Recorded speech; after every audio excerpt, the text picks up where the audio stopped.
नमस्कार. श्री गुरुदेव दत्त. आमचा परिवार या यूट्यूब चॅनलवर आपल्या मनापासून स्वागत आहे.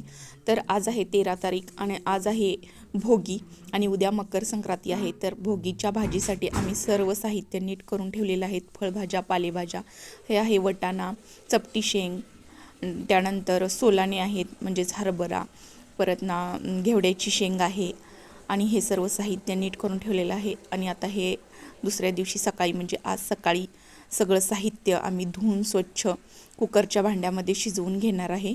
आणि हे सर्व साहित्य म्हणजे शेंगदाणे रात्रीच भिजत घातलेले होते. शेंगदाणे, घेवड्याची शेंग, चपटी शेंग, वटाणा, वरणा हे सर्व साहित्य शिजवून घेतलेलं आहे. आणि आता आम्ही भाजीला फोडणी देणार आहोत. तर सर्वप्रथम तेलामध्ये तीळ, जिरं, मोहरी, कांदा आणि कांद्याची पात ही थोडीशी टाकलेली आहे फोडणीसाठी. आणि कांदा असा छान असा लालसर असा भाजून घेतलेला आहे. त्यानंतर कांदा, लसूण आणि आलं पेस्ट घातलेली आहे. त्यानंतर थोडीशी हळद, लाल तिखट, घरचं लाल तिखट 4 चमचे घेतलेलं आहे आणि विकतचंही लाल तिखट घेतलेलं आहे कलरसाठी. आणि यामध्ये हे सगळं मसाला भाजल्यानंतर आम्ही वांग्याच्या फोडी घातलेल्या आहेत. वांग्याच्या फोडी फक्त शिजवून म्हणजे कुकरमध्ये घातल्यानंतर खूपच शिजतात, त्यामुळे ह्या अशाच घातलेल्या आहेत शिजत. आणि गूळ थोडासा चवीनुसार आणि मीठ घातलेलं आहे आणि हे शिजण्यासाठी ठेवलेलं आहे झाकून. आता हे सर्व शिजल्यानंतर कुकरमध्ये ज्या भाज्या शिजलेल्या होत्या त्या या सर्व भाज्या यामध्ये मिक्स केलेल्या आहेत. थोडासा वरून गरम मसाला घातलेला आहे आणि थोडीशी कोथिंबीर. तर अशा पद्धतीने आम्ही मिक्स भाजी केलेली आहे.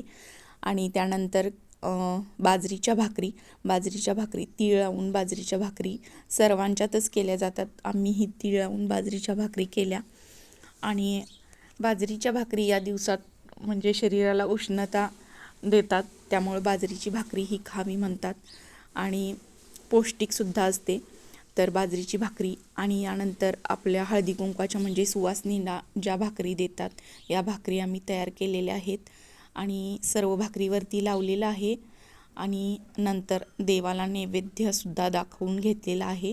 आणि ह्या आमच्यात कालच संक्रांती दिलेल्या आहेत आणि या संक्रांतींनासुद्धा हळदी कुंकू स्वच्छ धुवून हळदी कुंकू लावलेलं आहे.